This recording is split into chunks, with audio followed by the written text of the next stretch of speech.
so many of us have seen politicians talk about Israel's unalienable right to defend itself regardless and totally disregard Palestinians.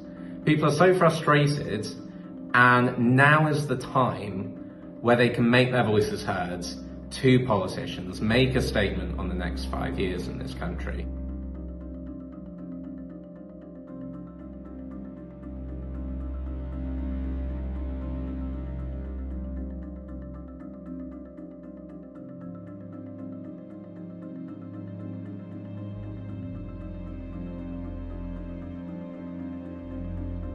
Starmer initially called for Israel having a right to collective punishment.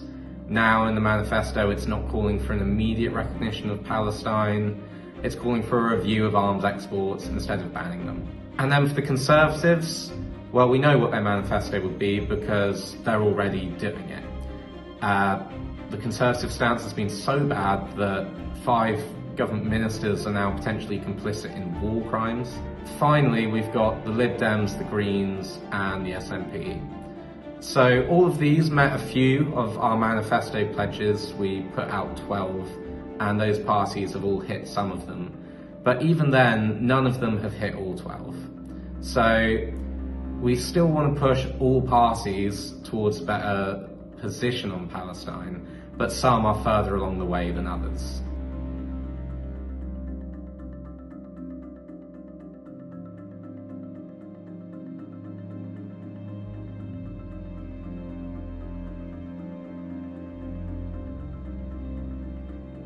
Over the next few weeks, if you haven't already, you're likely to get candidates and party activists come to your door to try and get your vote. They're going to say that they're the best party for you to vote for on all these different reasons. But if Palestine's high up your agenda, which I'm sure it is for many, then you're going to want to make sure you ask them the right questions and make sure you get the right response from them. So we created this document, it's 3 pages long, and it tells you the right kind of questions to ask